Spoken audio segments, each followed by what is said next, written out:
Vamos a hablar de anticoagulación en ECMO en la era de COVID. El COVID-19, como todos ustedes saben, empezó como un brote en la ciudad de Wuhan, China. La enfermedad por coronavirus rápidamente se extendió a nivel mundial en poco tiempo para convertirse en una pandemia. A la par de esto, en paralelo, se fueron realizando grandes avances en cuanto a la enfermedad, desde el conocimiento de la fisiopatología, manejo y prevención del COVID-19, y es ahí donde se empiezan a ver eventos trombóticos asociados a esta enfermedad, que eran más comunes que en otras enfermedades. Esto se debía a una respuesta exagerada digamos, una respuesta inflamatoria exagerada, y uno ahí es donde se cuestiona si en esta enfermedad tendríamos que anticoagular o no a todos los pacientes, desde la profilaxis o anticoagulación y dentro del soporte extracorpóreo, si los pacientes van a necesitar dosis supraterapéuticas de anticoagulación o como lo veníamos haciendo con anticoagulación convencional. Nuestro objetivo va a ser brindar un manejo seguro de la anticoagulación en COVID-19. Si bien ya sabemos que va a ser una enfermedad protrombótica, la hemostasia tiene que manejarse lo más normal posible y el circuito de ECMO, atentos a que tengamos que recambiar. Vamos a tener complicaciones hemostáticas, eso lo sabemos. Tenemos que protocolizar nuestro manejo de anticoagulación, eso adaptado a cada centro, a la realidad de cada centro, y revisar la prevención y sobre todo cómo encarar el manejo de las complicaciones en cuanto al sangrado. Solo para recordarles la fisiología de la hemostasia se logra a través de 4 pasos fundamentales, que son el espasmo vascular, la formación del tapón plaquetario, la formación del coágulo sanguíneo y la proliferación del tejido fibroso. ¿Esto qué va a hacer? Nosotros necesitamos tener un equilibrio que sea la hemostasia normal, la activación por un lado controlada de la formación del lisis de coágulo, y por otro lado esto nos va a permitir evitar hemorragia y también así una trombosis generalizada. Algo que lo vemos siempre es la triada de Virchow, que esto si bien es viene de hace años, es una triada muy antigua, pero básicamente es vigente porque tiene que ver todo lo que pasa en soporte extracorpóreo. Se produce hipercoagulabilidad, hay injuria celular a través del material trombogénico y va a haber una éstasis sanguínea. Entonces esto va a favorecer la turbulencia y favorece la resistencia y la trombosis. ¿Qué hace el circuito y la hemostasia? El circuito de ECMO, cuando la sangre va a entrar en contacto con una membrana, con el oxigenador, con las tubuladuras, se va a activar toda la coagulación y se va a producir, ya el paciente está inflamado per se, y se va a activar toda la cascada de la coagulación, activándose así la fibrina y las plaquetas. La hemostasia en el circuito, ya de solo estar en contacto, va a estar activada. Entonces, estos pacientes que tienen COVID, que están en ECMO y están inflamados, hipercoagulables, van a tener, si bien ahora las superficies han ido mejorando, las superficies no son más biocompatibles, los oxigenadores, de todas maneras, aún así se necesita la anticoagulación con heparina porque tenemos eventos trombóticos. Entonces, ¿qué produce la activación en el soporte extracorpóreo? Va a haber una interacción en la superficie, algo extraño a la sangre que va a desencadenar que se inicie una desbalanceada coagulación cuando los productos de sangre tienen contacto con esta superficie extracorpórea. Las plaquetas se van a activar, se va a agregar el fibrinógeno, se absorbe mayor fibrinógeno. Toda esta respuesta inflamatoria va a generar un complemento, leucocitos, citoquinas. Los factores de coagulación también se van a empezar a consumir y a partir del 5.º día no es nada raro que se produzca fibrinolisis. Esta interacción de la sangre que produce en la superficie va a producir una hemostasia desbalanceada. Se va a absorber el fibrinógeno, se agregan, como ven acá, las plaquetas. Toda esta respuesta inflamatoria, como les mencionaba, tanto complemento, leucocitos y citoquinas, va a generar esta respuesta desbordada. Y en la coagulación los factores se van a ir consumiendo y ahí vamos a ver la fibrinolisis. Entonces, los pacientes la hemostasia en estos pacientes siempre va a estar inclinada hacia la trombosis, que sería el objetivo de una anticoagulación ideal. La hemostasia en estos pacientes con ECMO, lo ideal sería tener un consumo, digamos, de plaquetas citoaminas adecuado y evitar tener la suficiente anticoagulación para evitar la hemorragia. ¿Cómo nos encontramos nosotros haciendo soporte extracorpóreo en pacientes con COVID? Esto lo había aprendido en una clase que nos dieron en Bucaramanga, es como transitar un camino muy estrecho. Este es uno de los puentes más peligrosos del mundo, que está en Zurich, Suiza. Entonces es así, nosotros estamos transitando entre la anticoagulación y la trombosis, y es algo que lo tenemos que ir considerando y evaluando en cada caso puntual, que lo vamos a ver más adelante. La anticoagulación en pacientes COVID entonces va a ser un desafío para todos los intensivistas. La anticoagulación es muy variable, va a depender de muchos factores. Los pacientes en ECMO ya per se presentan un estado proinflamatorio, procoagulante, y con COVID, digamos que esto es todavía más importante. El uso limitado de pruebas de monitoreo estándar, ahora tenemos más disponibilidad de pruebas. Siempre evaluar el riesgo-beneficio. Si un paciente tiene más en la balanza, más riesgo de sangrado, tendremos que manejar valores menores de anticoagulación. O si el paciente ya cambiaron 2 circuitos y está anticoagulado y tiene más riesgo de trombosis, por ahí manejaremos niveles más altos de anticoagulación. La mayoría de los estudios de anticoagulación en ECMO, bueno, estaban hechos en niños, ahora se está investigando mucho más. Toda la parte de hemostasia está en un gran desarrollo. Y bueno, se están también usando nuevas drogas. ¿Qué dice la ELSO en cuanto a la anticoagulación en estos pacientes? Es muy interesante porque a pesar de saber que tenemos más riesgo de trombosis, eventos trombóticos, el ECMO per se induce a la coagulopatía. Aparece el riesgo de eventos trombóticos como tromboembolismo pulmonar, eventos hemorrágicos como sangrado intracerebral, más recambios del circuito. Pero a pesar de esto, todos los datos dicen que es insuficiente todavía la evidencia para sugerir que debamos usar anticoagulación supraterapéutica. La anticoagulación que venimos haciendo, monitorizada, protocolizada, es la anticoagulación que debemos elegir, o sea, la anticoagulación más segura para este tipo de pacientes. Las complicaciones van a ser las mismas, el resultado de nuestros pacientes va a aumentar la mortalidad si los pacientes sangran, si nos presentan hemorragia digestiva, sangrado en los sitios quirúrgicos, en el sistema nervioso, y que decir siendo la hemorragia más temida, y la hemorragia pulmonar. Y los eventos trombóticos también aparecen como en un 40%, en el circuito, en el oxigenador, sistema nervioso, va a haber hemólisis. Entonces, estas complicaciones uno trata de evitarlas para mejorar la sobrevida del paciente, porque van a tener implicancia en disminuir la sobrevida, ya sea en un sangrado en un 40% o en trombosis un 33%.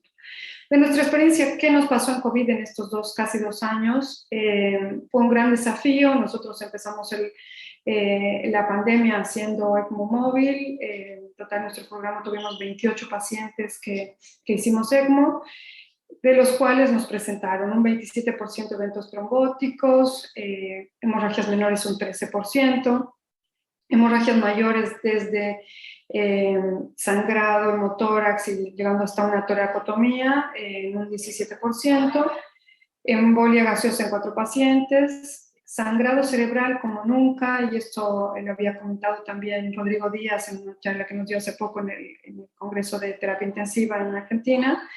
Ellos también vieron incremento del sangrado intracerebral en pacientes con ECMO veno-venoso, que es algo que por ahí poco frecuente. Nosotros en todo el programa hasta ahora, lo que va desde el 2013 que vamos haciendo soporte extracorpóreo, habíamos tenido 2 o 3 pacientes que sangraron. Ahora, en la pandemia y en estos pacientes con COVID, tuvimos un 4% de sangrado intracerebral. Esa fue una de las complicaciones, un paciente que nos hizo un sangrado masivo en el tórax, que requirió toracotomía en 2 oportunidades, packing, muy difícil el manejo entre suspender la anticoagulación, evitar que se nos trombose la membrana. Entonces, ¿qué podemos hacer para reducir nosotros estas complicaciones?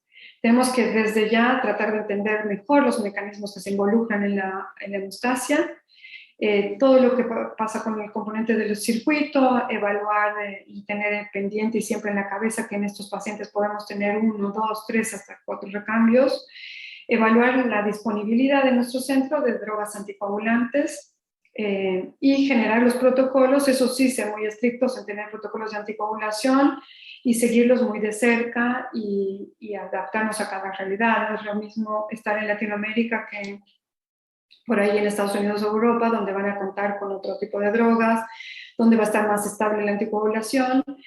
Nosotros por ahí tenemos que ser muy obsesivos en este control. Bueno, nada, saber que el modelo celular, el modelo basado en células de la coagulación, va a estar no solamente, no va desencadenado en un mismo momento, sino va a iniciarse una fase de iniciación, amplificación y propagación.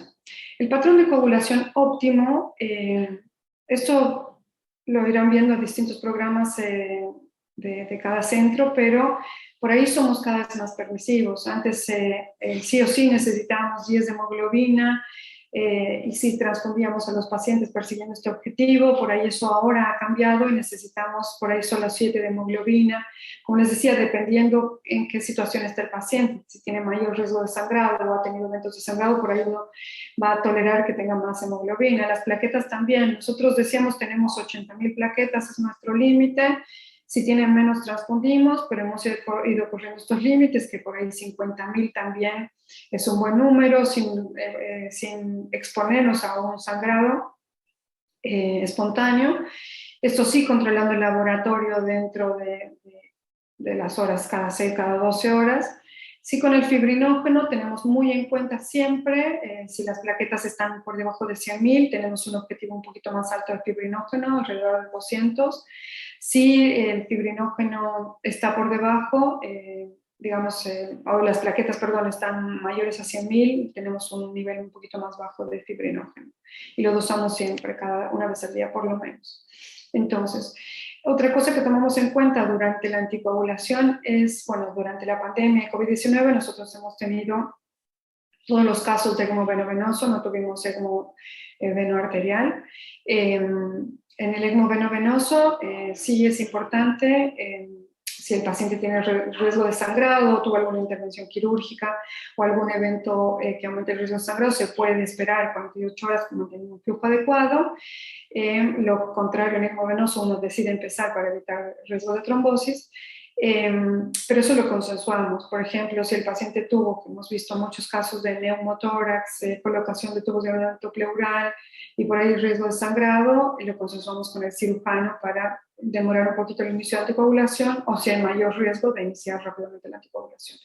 Algo que tenemos que saber y tener en cuenta es que estos pacientes, si vamos a buscarlos cuando hacemos ECMO de traslado, están anticoagulados en otra terapia, entonces este es un factor no menor que puede aumentar el riesgo de sangrado.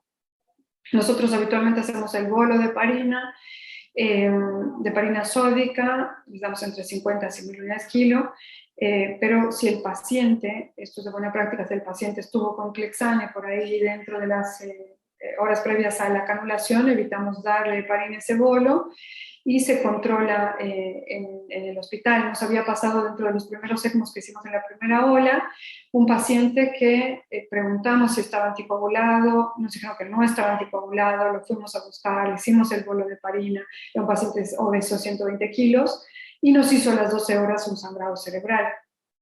Entonces es algo que también el doctor Díaz lo había comentado y nos pareció muy interesante y de buena praxis y tomarlo en cuenta. Por ahora nosotros seguimos usando heparina sódica, lo habitual, 25.000 unidades, o sea, 100 unidades mililitro. Los inhibidores directos de la trombina, si bien están descritos en situaciones como el HIT, se ven que han sido más estables en los últimos estudios, pero depende de cada país. Nosotros en Argentina no contamos con vivalidudina ni agratroban.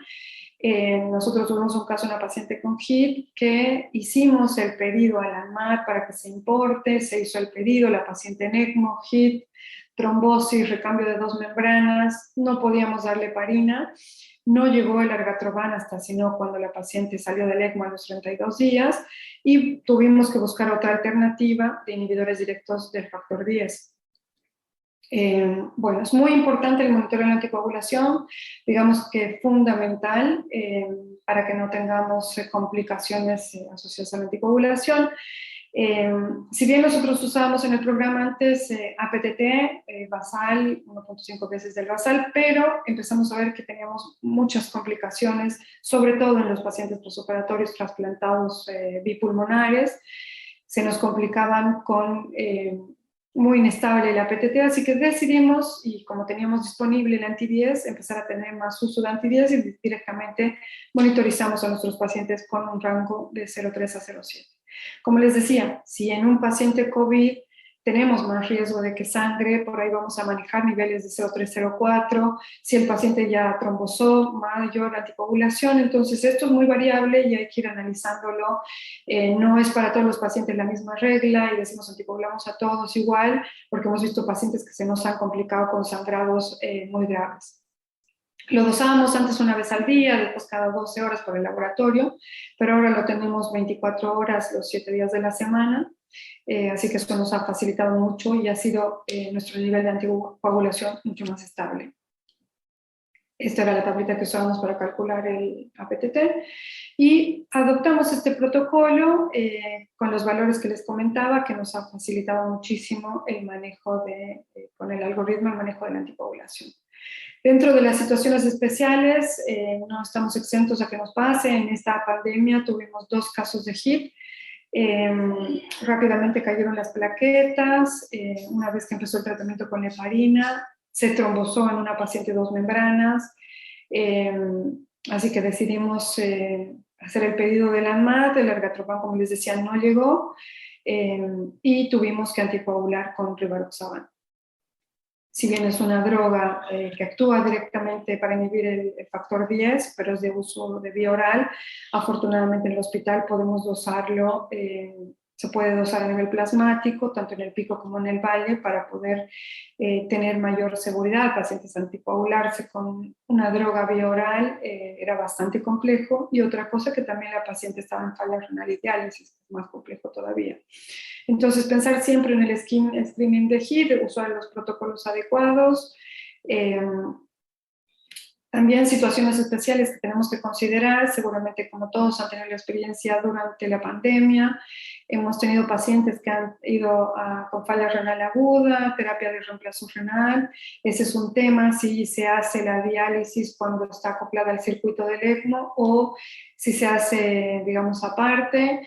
En ese contexto uno tiene que pensar que cuando está anticoagulando, si los nefrólogos van a poner al circuito heparina, por ahí uno tiene que disminuir los niveles de heparina, o directamente que ellos no utilicen heparina en su purgado y nosotros manejarlo con anticoagulación. Hemos tenido sorpresas como tener pacientes con un anti-10 de 2 intradiálisis, entonces es algo que lo manejamos. El paciente empieza a dializar, a las 6 horas lo controlamos y es algo que lo vamos siguiendo de cerca.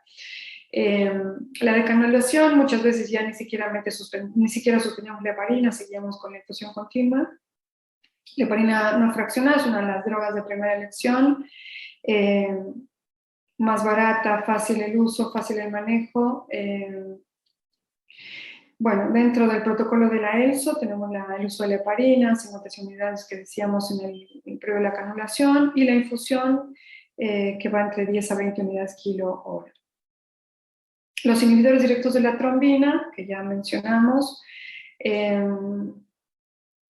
bueno, acá las dosis de ergotrapan, que en realidad nosotros no tenemos experiencia en el programa, no lo hemos usado nunca, pero hay que considerar situaciones para inhibir directamente la trombina. No tienen antídoto. Si nosotros tenemos un evento de sangrado, tenemos que pensar directamente en darle factor 7 activado o Novoseven. Y dentro del monitoreo, bueno, recordarles el ACT, si bien es una de las más nobles pruebas de monitoreo, tiene mucha variabilidad, así que lo usa mucho en cirugía cardíaca. La verdad que nosotros en nuestro programa no medimos ACT. El APTT, como les decía, lo venimos reemplazando por la medición del anti-10. Y si tienen y disponen de tromboelastograma, sería una buena opción. Bueno, Bueno, acá el Rotem, nosotros empezamos una experiencia con el Rotem como hace 5 años en trasplante hepático y nos ha guiado mucho en la disminución de transfusiones innecesarias, nos va a evaluar la función del coágulo en toda su integridad y nos va a orientar si el paciente tiene déficit de factores, déficit, si hay fibrinolisis. Digamos que es una prueba bastante segura y la tenemos a través de un software, se evalúa cada fase y nos va a dar una respuesta segura para ver la amplitud del coágulo, si le faltan factores, si hay que transfundir, si hay que hacer tranexámico. Digamos que es importante en los centros que puedan contar con esta prueba. Algo no menor es tener protocolizado el abordaje de las situaciones graves de emergencia, el sangrado, si es necesaria una exploración quirúrgica, si es un sangrado menor y tolera bajarle heparina, sostenerla transitoriamente, corregir la coagulopatía, tener en cuenta los valores de plaquetas, fibrinógeno, crioprecipitados, el uso de drogas antifibrinolíticas y, como les decía, en el uso de drogas de inhibidores directos de la trombina, por ahí usar antídoto como, no realmente es el antídoto, pero ayuda a prevenir el sangrado, el factor 7 activado o no sea. Las situaciones especiales, transfundir si es necesario, tener en la cabeza que hace el HIT,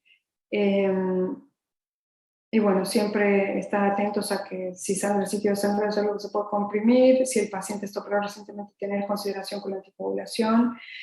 Ahora les voy a comentar un caso de un paciente que nosotros tuvimos. Bueno, antes de eso quería mencionarles esto del rivaroxaban, que es un inhibidor directo de la trombina y bueno, nosotros lo usamos, está todavía en modelo experimental, pero no teníamos otra alternativa y afortunadamente tuvimos un buen resultado. Acá les comentaré el caso de este paciente que tuvimos en la terapia, que realmente para nosotros fue un desafío en el manejo, un varón de 42 años, sin ningún antecedente, joven, abogado, hace una neumonía grave por COVID-19, estaba en otro centro, lo ventilan a 5 mililitros kilo, prono, PAFI de 70, 48 horas sin respuesta, hace un neumotórax hipertensivo, el paciente había tenido una vía subclavia, así que tienen que drenarlo de urgencia. Desde eso cae en picada la oxigenación, no mejora y se comunican con nosotros. Este paciente tuvimos, cuando ingresa a ECMO, empezamos la anticoagulación, sí tenía este tubo de aminamiento pleural, pero desde que empezamos el running empieza con caída del hematocrito, pasamos 2 unidades de rojos, en medio se intenta colocar una sonda nasogástrica, esto no es algo menor, tenemos que tener mucho cuidado si el paciente ya está anticoagulado porque pasa una catástrofe, el paciente tiene una epistaxis, se controla, se hace un taponamiento anterior, hace una infección asociada a Klebsiella, sigue el running, el paciente requiere más transfusiones, empieza a evolucionar después del evento séptico con falla multiorgánica, falla renal aguda, colestasis versus el paciente empieza con una bilirrubina de 13, continúa con el requerimiento transfusional, no se evidencia un sangrado activo, digamos que algo sangraba al tubo de tórax, estaba en hemodiálisis, continúa con el soporte transfusional y la caída pasiva del hematocrito, el tubo se pone un poco más hemático, pero el paciente a todo esto estaba con falla renal aguda en diálisis, colestasis intrahepática, que creemos que todo podía haber sido por sepsis, o también daño inducido por drogas. En un momento llega a tener 23 de bilirrubina. Retiramos el ECMO el día 12, muy en el límite porque empezó a tener mayores complicaciones hemorrágicas, pero el paciente satura bien, tolera bien el destete. Después de eso intercurre con un hemotórax, ahí se tiene que drenar, se coloca otro tubo de avenamiento pleural, justo era donde tuvo el tubo de avenamiento pleural por el hemotórax, se transfunde. Como ya lo habíamos destetado el ECMO, vemos, hacemos un Doppler de control en los sitios de canulación y tenía una trombosis en la vena cava intrahepática, una trombosis pequeña, pero ante la situación de complicarse con un tromboembolismo decidimos anticoagular. ¿Qué pasa? Evoluciona con una catástrofe, shock hemorrágico, una hemorragia digestiva masiva, suspendemos la anticoagulación, creemos que mucho jugaba el rol del hígado, pero si bien el hígado tenía la síntesis conservada, el paciente sangra, lo tenemos que transfundir, empezamos a ahí a implementar el uso seriado de Doppler. Veíamos diariamente el trombo, que en realidad solo podíamos controlar. No pusimos un paraguas porque estaba muy en la cama intrahepática y había que pasar por el trombo. Se consensuó con los angiografistas, decidieron mejor no invadirlo. El paciente a todo esto vuelve a tener otro evento de sangrado y hace un shock obstructivo. Casi se muere. Hicimos un ecocardio, tenía un derrame pericardio severo, que fue detectado en ese momento, y se hace una pericardiocentesis, drenando este derrame pericárdico. Evoluciona después estable, a los días sigue sin anticoagulación, hemodiálisis diaria, después pasa trisemanal, progresa en el destete, el paciente se estabiliza, miopatía severa, y terminamos dándole el alta al día 74 a un centro de rehabilitación. Esto quería comentarles cómo nosotros incorporamos, tenemos al paciente conectado al ECMO, la diálisis, y en este paciente puntualmente, como les hablaba de que había hecho una colestasis intrahepática, empezamos a hacer una diálisis con albúmina. Así pudimos disminuir cifras desorbitantes de bilirrubina que tenía por la toxicidad renal. El paciente llegó a tener 25 de bilirrubina, en el momento de shock 3000 de transaminasas. El peor hematocrito que tuvo en el momento que sangró fue de 17, pero siempre lo estuvimos transfundiendo y monitorizando. Las plaquetas, si bien no estuvieron tan bajas, el menor número que tuvo fueron 75.000 en medio de todas estas complicaciones, pero disfuncionaban entre la falla renal y la alteración del hepatograma. La coagulación parecía normal, pero se comportaba totalmente patológica. El tiempo de trombina, como les decía, estaba la síntesis conservada. En un momento de sangrado y de shock cayó a 25, después se fue estabilizando, a normalizarse. Y el APTT era muy variable, con esa variabilidad, por eso siempre dosábamos anti-10. En resumen, el inicio de ECMO y el uso de heparina como droga anticoagulante va a ser un desafío de todos, como venimos hasta ahora tratando en el soporte extracorpóreo. Tenemos que buscar el equilibrio entre trombosis y sangrado, ver la forma más segura y disponible que tengamos en nuestro centro para monitoreo, usar, si tenemos disponible, los inhibidores directos de trombina ante situaciones especiales. La coagulopatía siempre debe ser tratada y nunca asumir que no necesita tratamiento anticoagulante, o sea, hay que tratar y después anticoagular. En situaciones de riesgo de reemplazo renal, evaluar el monitoreo de estos pacientes. Si contamos con tromboelastografía en el manejo de estos pacientes, nos va a ayudar también, sobre todo en pacientes que por ahí tienen la coagulación normal y tienen déficit de otro factor y tenemos que reponer. Nos ha servido mucho nuestro protocolo y les recomiendo eso. Todas las unidades que tengan ECMO hacer su protocolo propio de anticoagulación, su protocolo institucional. Y el COVID, al ser una enfermedad protrombótica, lo que hemos experimentado en todo este tiempo es que no necesitamos una anticoagulación superterapéutica, tenemos que hacer lo que mejor sabemos, anticoagular como venimos anticoagulando, sí tener en cuenta las complicaciones potenciales como recambios de membrana, pero si nosotros ponemos en la balanza, hemos tenido más pacientes que sangraron que pacientes hayan muerto por trombosis. Muchas gracias.